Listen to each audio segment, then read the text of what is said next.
he's made several promises here in this ad, which is good. You know, that we can later on say, well, you didn't do this, you said this, and you know, hold him to his words. So I'm glad he did this.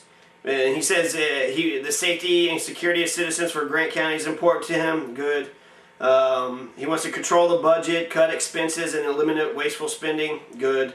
Reduce lawsuits by strict enforcement of all policies and by incorporating knowledge, discipline, and accountability to the jail staff. I think that's a good thing. Sure, if they were cleaning their own house good enough, then they would, you know, someone else wouldn't have to do it. But it makes me wonder if he's talking about something specific. Let's see. He also wants to develop other avenues of income. So I'm not sure if he's going to raise taxes or if he's going to come up with different fundraising ideas. So, you know, I think income is a good thing, as long as it's, you know, if it's taxes, make sure that it's for the public good, and if it's a fundraiser is always good. You know, even your cheerleading squad has to do fundraisers to keep themselves afloat. So if our cheerleading squad should be able to do that, then so should any local county government or local government that needs to do the same thing. In fact, I would rather see that. I would rather see my jailer selling brownies out on the sidewalk. Yeah, okay. And the only problem that I have with Terry Peebles, his argument, I like, you know, him as a person. I don't know him as a person, but his philosophy, his ideas, which this is going to be a campaign of ideas. That's what's going on right now here in the 61st district.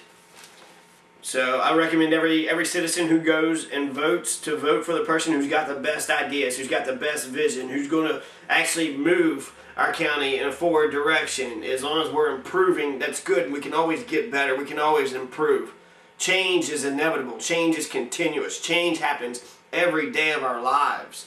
So, but he says that he wants to fulfill the jail's obligation to clean the county roads that are assigned to the detention center and maintain the cemeteries. He also wants to clean up the county parks, which, you know, all those things need to be cleaned up. But he wants to put the inmates back to work, and he wants them to earn their keep.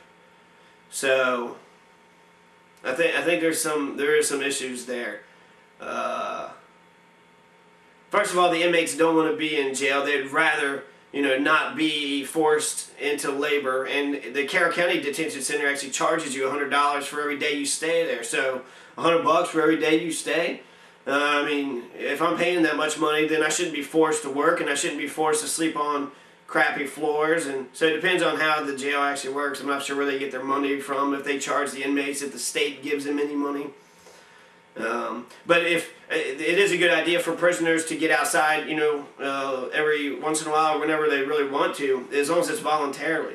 And I could see that if I was, you know, stuck in a prison, stuck in a building all day long, I would volunteer to work.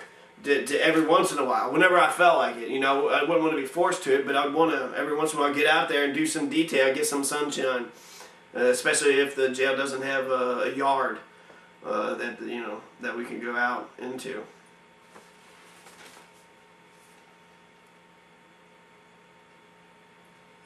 And then then at the very end, he gives a nice punch in the gut to the current jailer. He says, "I will be a working jailer and not an absentee jailer." So when you call the jail, he's going to be there. I guess he's saying that the current jailer isn't there, he isn't doing his job, or he's not sitting in the office or having consistent office hours like he should. So good for him. I like Terry Peebles. I like Terry Peebles better than the current incumbent. Incumbents are hardest to beat in general. It's a rule of thumb of mine to throw the incumbents out. Give some new ideas and some new blood. Put some fresh ideas out there and see how they do. Don't vote just because you recognize someone's name, just because you've heard of somebody. In fact, that should be the exact opposite. If you heard of somebody, you know that they're in government, and generally speaking, if you're in government, you probably lie, cheat, and steal. So if you heard of someone's name, don't vote for them. Vote for the other person, you know, if you're not an informed citizen, but you should be an informed citizen. And I did agree with her on that, the Tea Party lady. She says at the very end, let's get this here, we need to stop wasting our minds and make educated research decisions based on real facts, not fringe party rhetoric. That's true. Let's look at the facts. Who, what, when, where, how, why, what time, how many, color, sex, height, eye color, and what happened. You know, exactly. Is there evidence, paperwork, documentation? Is there video, audio, surveillance?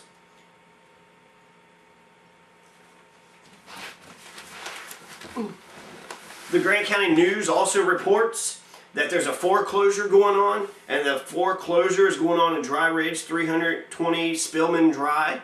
So the house of Tambra Rogers, the United States government, and everybody's jumping on this. They're taking her house away. She don't have a place to go. I don't know if she's still there, if Tambra Rogers is still there, but they're looking to come up with, you know, tax $58,000 or something.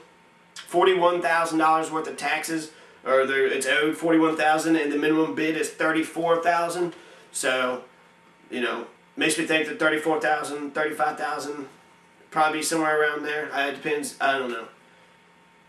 It depends. You know, it's an auction, so it can go really high or it can go really low depending on how many people are actually there. But yeah, so on April 27th, 2010, at 10 a.m. at 320 Spillman Drive, Dry Ridge, Kentucky, there is going to be a public auction. So everybody is invited to come and take Tambra Rogers' house. Come on, let's take Tambra's house. The Sheriff's Office has served 93 summons and subpoenas. They served 14 hours in court. They served 2 emergency protective orders. They investigated 2 accidents involving They investigated 2 accidents from the county residents. They executed 7 arrests/warrants for out-of-county residents, and they traveled 322 miles transporting prisoners. So the Sheriff's Department has been busy. I looked through their charges, and you know, nothing too dramatic has happened. No marijuana charges, so Grant County, it's time to smoke up. It's okay. It's okay for right now. It's election season, so they're being very careful. I feel like if they do charge anybody with marijuana right now, they've lost that person's vote, and then that person can tell many more people, you know, don't vote for that guy. Don't vote for that person. Did you hear what that person did to me or what they allowed to happen? Yeah. Several warrants were issued for failure to appear. So if you don't appear to court, expect to get beaten up or chased.